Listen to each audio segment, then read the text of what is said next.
आज पूरे भारत में विरोध प्रदर्शन देखने को मिला। बीएसपी द्वारा यह किया जा रहा है विरोध प्रदर्शन। क्या अमित शाह को लगा था कि कांग्रेस, समाजवादी पार्टी, आम आदमी पार्टी समेत इंडिया के सभी लोग सिर्फ 4 दिन शोर मचाएंगे और चुप हो जाएंगे, मामला दब जाएगा? मगर हाथ से यह मामला निकल चुका है। बीएसपी कार्यकर्ताओं ने 500 से ज्यादा जिलों में विरोध प्रदर्शन करके दिखाया और गांव गली तक यह मुद्दा पहुंचा दिया है। बाबा साहब के सम्मान में बसपा है मैदान में।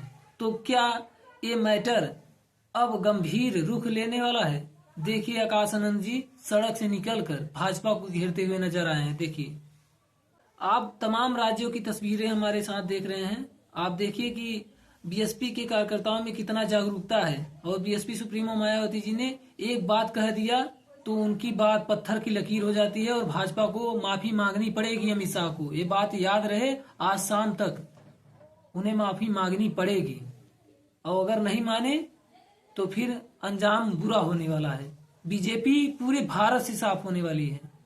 आपको याद रहे कि पहले भी भारत बंद हो चुका है और अब पूरे भारत बंद करके बीएसपी दिखा भी रही है और इस पर झुकना ही पड़ेगा, क्योंकि बात डॉक्टर भीमराव अम्बेडकर पर आ गई है और आत्मसम्मान से जीने का जिन्होंने अधिकार दिया, बात अगर उस पर आई तो फिर अंजाम बुरा हो जाएगा। चाहे बीजेपी हो, चाहे कांग्रेस हो, चाहे जातिवादी कोई भी पार्टी, बाबा साहब का मान नहीं सहेगा भारत। ये बात याद रहे। हम भारत के मूल निवासी हैं। SC ST OBC अगर चाहे तो आज सरकार गिरा सकता है, लेकिन 131 जो SC सांसद बने बैठे हैं, पहले उनको अपने गिरेबान में झांकना होगा कि वो किसकी बदौलत बैठे हैं। क्या उनमें तनिक भी इज्जत बची है कि वो पूरी इज्जत घोंट कर पी गए हैं? उनको बेइज्जत महसूस नहीं हो रहा है जिनके बदौलत आज वो संसद में बैठे हैं? क्या ऐसे लोगों को शर्मिंदगी महसूस हो रही है? ये सोचने की बात है। अगर आप भी सहयोग नहीं देते हैं, समर्थन नहीं देते हैं, तो आगे अंजाम बहुत ही बुरा होने वाला है। इसलिए बढ़ चढ़कर इस आंदोलन में भाग लीजिए। जैसे बाबा साहब ने कहा था, जो कौम अपना इतिहास नहीं जानता वो कौम कभी इतिहास बना नहीं सकता। इसीलिए बीएसपी सुप्रीमो मायावती जी के इस ऐलान पर पूरी तरह से दमखम दिखाकर आप इसमें लगे रहिए और देखते रहिए कि शाम तक अमित शाह को झुकना ही पड़ेगा, क्योंकि बात बाबा साहब डॉक्टर अम्बेडकर की आ गई है और हम कभी झुकने नहीं देंगे। SC ST OBC मूल निवासी हैं इस देश के और इनको माफी मांगनी ही पड़ेगी और माफी मांगना बहुत ही बड़ी बात होगी।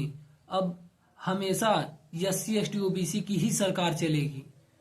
अगर SC ST OBC चाहे तो अभी केंद्र की सरकार गिर जाएगी, लेकिन वो जो बाबा साहब के दिए गए आरक्षण के बदौलत सांसद बने बैठे हैं, उनको तनिक भी लज्जा नहीं है। वो चाहे तो चुल्लू भर पानी में डूब मरे। ऐसे सांसदों की कोई जरूरत नहीं है जो बोल ना सके, जो लिख ना सके। सोचिए, यही वो लोग हैं जो SC ST OBC के हकों अधिकारों का समझौता कर रहे हैं। इनको समझना पड़ेगा, इनको ढूंढना पड़ेगा, तब जाकर हमारा और आपका अधिकार बचेगा। और हमारा और आपका अधिकार हम और आप मिलकर करेंगे। SC ST OBC मिलकर बीएसपी को आगे बढ़ाएंगे। अगर बीएसपी आगे बढ़ेगी तभी 90% आबादियों को उनका हक अधिकार मिलेगा। ये मैं लिख कर आप ले लीजिए। लेकिन अगर आप लोग अब भी एकजुट नहीं हुए तो आगे आने वाला अंजाम बहुत ही बुरा होने वाला है। तो मेरा आपसे निवेदन है कि आप लोग ज्यादा से ज्यादा हो सके लिखिए, बोलिए, आंदोलन में भागीदारी होइए और संवैधानिक तरीके से अपने बात रखिए, मुद्दा रखिए।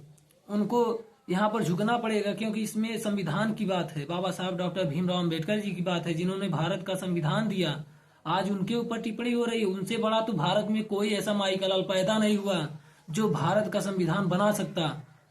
उन्होंने एक ऐसा अधिकार दिया है जो समता, समानता, बंधुता के मार्ग को आगे बढ़ाएगा। तथागत बुद्ध ने यही कहा है कि सिर्फ 2 ही जातियां हैं, स्त्री और पुरुष की, बाकी कोई नहीं है।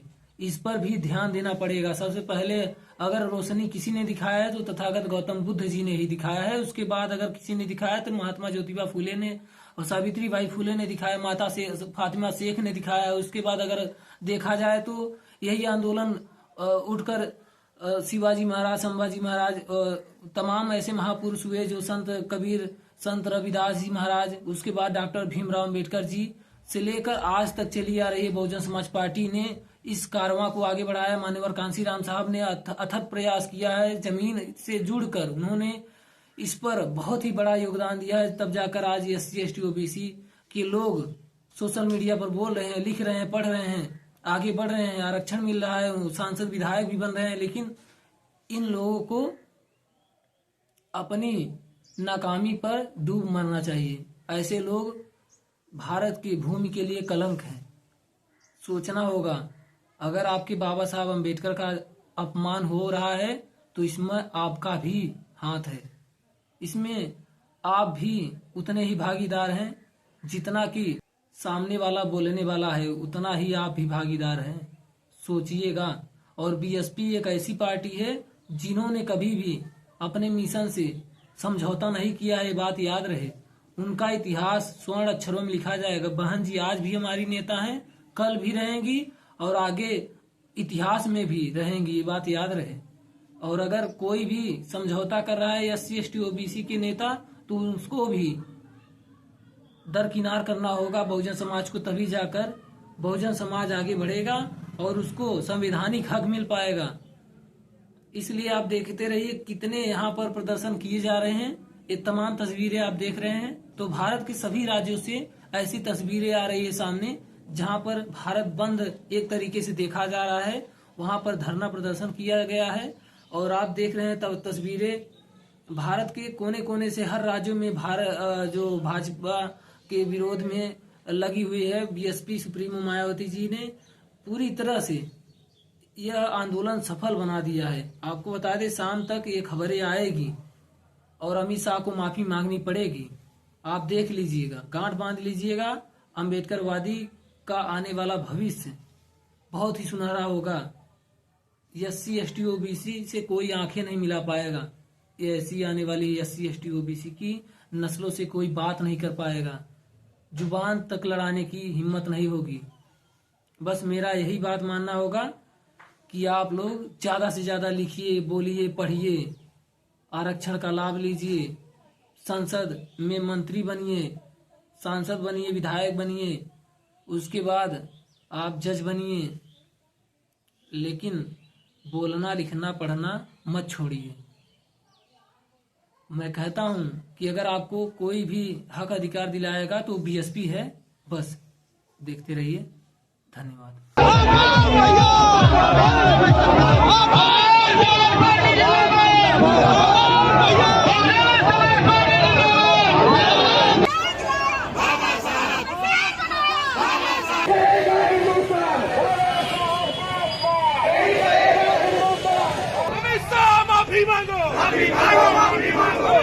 माफी मांगो। समाज पार्टी जिंदाबाद।